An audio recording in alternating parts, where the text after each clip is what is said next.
Alright, I'd like to give you an overview of Monet 2 from above deck. And we're out here on the dock. Let's start with shore power. Monet 2 shore power is 220 volts, 50 hertz. And I have a European adapter. And if you're at a dock that has American plug, you can simply take the adapter off and plug into the American plug as well. Alright, let's just go on in here. Monet 2 has a swim step, really nice when you're out snorkeling or swimming and you come back to the boat. Just have the swim ladder down and you're back on board, no problem. You can also shower back here. It's not hot water, but fresh water. And it's a really nice way to shower, very refreshing to shower out in the back of the boat. So come on in, let's go over the cockpit here a little bit. Monet 2 has dual wheels. Here we have the chart plotter and radar. The chart plotter also has AIS, which is a really nice feature. You can see other boats that also have the system. On each wheel there is a compass. And here we have engine instruments. This is neutral. I'll go over some of these items in more detail in other videos. But very simple controls. You're probably familiar with this. That's neutral. Also, the VHF has a handset out here. And wind instruments are located right here. Autopilot, wind instruments, autopilot, and depth gauge and knot meter. Knot meter doesn't really function very well. I think on a lot of boats it's really hard to keep the thing working right. So for your speed, it's best to just look at your GPS, although that will give you just your speed over ground, which is probably something more important to know than how fast you're going over the water. Alright, we have also lazarettes all over the place here on the port side, just in front of the stern pulpit. I stowed some things down here. There's like charcoal and extra diesel and things like that. And on the other side it's actually empty. The only thing that's down here is an emergency rudder, which you're highly likely not to need. But it is down there in that red bag. And also instructions on how to install it. Let's take a look here in this lazarette here on the port side. We have snorkel gear, cleaning supplies. The dinghy pump is in here. Also an extra gas tank for the dinghy is there. Some, for the barbecue, there's lighter fluid, things like that. Also, like I said, the pump for the dinghy, the inflatable is right down in here. So that's that over here. And also the emergency tiller is here, and it's down at the bottom. You can just barely see it right here. So if you do need it, you got to take all the snorkel gear out and everything. And since we're back here talking about that, well, actually no, I'll go over that in a special video. So I don't want to get too detailed here on this. This is just an overall view. Okay, here on the starboard side, the lazarette. Here we keep the washboards, dock lines, and any other kind of line that we have. There's also an extra anchor here. It's a plow. And what we actually have up front, we'll go over that as well. And the shore power. When you're done with shore power, you simply coil up the cable and then you can stow it here on this little hook right here. Okay. Alright, let's take a look around the other side here. Let's talk a little bit about the running rigging. Also, winches are standard winches except for this winch right here, which is electric. And I'm going to go over this in detail as well. But it's a 2-speed.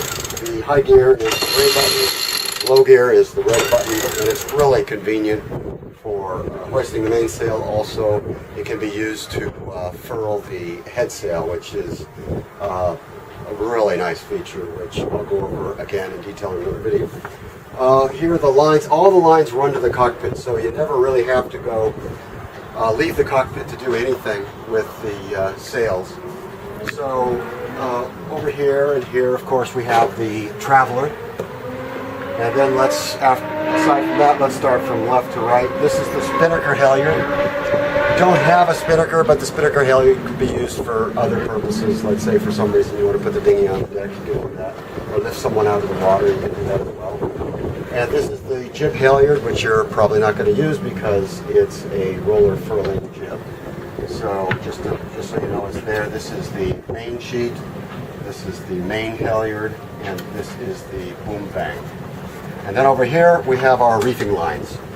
We have on the left side here, we have for reef 1 and 2, these are the leech lines. Those are the lines that go through the leech of the sail, the back end of the sail, to pull it down to reef either the first reef or the second reef. And these are the luff lines, again for reef 1 and reef 2. Okay, so let's go ahead and go on up front. Be careful. So we also have a Transocean 6 life raft, and in another video we'll talk about how to deploy it, etc. Here we have a brush for cleaning the cockpit out and things like that. On the other side we have a boat hook for picking up a mooring. Also here we have a flag halyard here to run your flags up. You have to change these when you change countries. Also, this I'm talking about in another video, so I won't get into that here. Let's see what else do we want to look at. Let's just take a brief look here at the anchor and the windlass. Here you have a handset. It's an electric windlass. One thing you want to make sure of is when the anchor's all the way up, don't touch the up button. Because the thing is powerful. You could rip the anchor right off the chain. So when you do hit the down button, and they're marked very clearly, just to be absolutely sure, just kind of just touch it. And by the way, when you really have a load on this, you don't want to use the winch without having the engine running. Okay, but dropping the anchor or just right now it's not so bad. We're on shore power. So let me just a couple things about the anchor I'd like to just bring up. When you're bringing the anchor up, again because of the power, bring the anchor up, just inch it up towards the end, and then when it's seated and the chain is good and tight, stop. Okay. Now, if for some reason the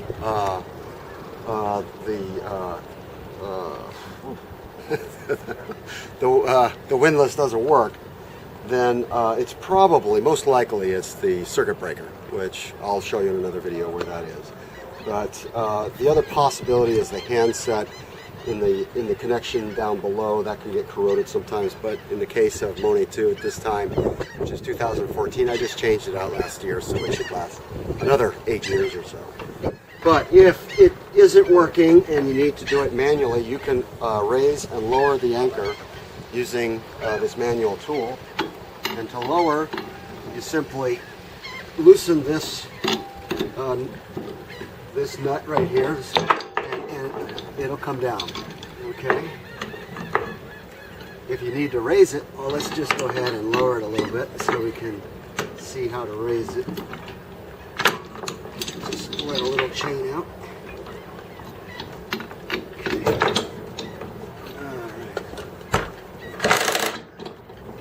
Okay, so let's say the windlass is not working and you got to do it manually. Then you just stick this in here and you can just ratchet it. It's a lot of work. I've never really had to do it, but it's there and you can do it should there be a problem. You can still manually raise and lower the I also have stowed here the snubber, and in another video I go over the snubber in detail. Down below in the chain locker we have 200 feet of chain. In addition, there is 50 feet of line. Okay, so I think that's pretty much it, just as a short overview on the top side of Monet 2, and we'll go over other things in other videos later on. Thanks.